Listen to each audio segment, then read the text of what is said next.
Kura-kura hewan yang unik. Ya, benar banget. Hewan yang memiliki nama Latin Testudines ini memiliki habitat yang bervariasi tergantung jenisnya. Masing-masing mempunyai habitat yang berbeda-beda. Ada yang di danau, sungai, laut, hingga daratan seperti hutan. Setiap spesies juga memiliki kecepatan yang berbeda. Walaupun terkenal lambat, itu hanya berlaku pada kura-kura darat yang bergerak kurang dari 1,6 km per jam saja. Namun kura-kura air rata-rata bisa berenang dengan kecepatan mencapai 35 km per jam. Ciri yang paling menonjol dan yang paling unik dari kura-kura adalah cangkangnya. Cangkang kura-kura terdiri dari bagian atas yang disebut karapas dan bagian bawah disebut plastron yang tersusun dari 50 tulang, termasuk tulang belakang dan rusuknya yang menyatu.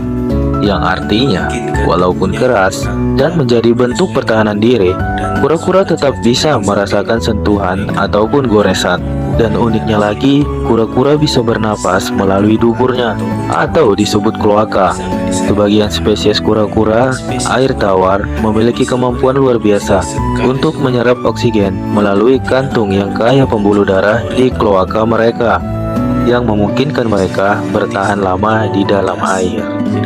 Umur kura-kura juga sangat bervariasi. Tidak semua kura-kura yang kita kenal identik dengan umur yang panjang seperti kura-kura aldabra raksasa yang bisa hidup hingga 100 tahun. Beberapa spesies hanya hidup sekitar 20 sampai 40 tahun saja. Kura-kura juga memegang rekor sebagai hewan tertua di dunia yang masih hidup hingga sekarang. Karena faktanya, kura-kura adalah reptil purba yang telah ada di bumi selama lebih dari 200 juta tahun, yang artinya sempat satu zaman dengan dinosaurus. Kura-kura juga salah satu hewan yang mandiri sejak lahir. Karena induk betina yang berkembang biak dengan cara bertelur, mereka membuat lubang di tanah untuk meletakkan telur-telurnya, lalu menutup lubang dengan pasir dan meratakannya agar tidak mudah terdeteksi predator, lalu pergi meninggalkan telur-telurnya untuk kembali ke habitatnya tanpa menjaga telur tersebut. Dan telur-telur itu akan menetas dengan sendirinya yang bermodalkan panas matahari dan suhu lingkungan saja. Jadi tidak semua kura-kura bisa dijual belikan ya. Banyak juga jenis kura-kura yang dilindungi. Contohnya kura-kura Ambon dan kura-kura matahari yang terancam punah. Menarik bukan?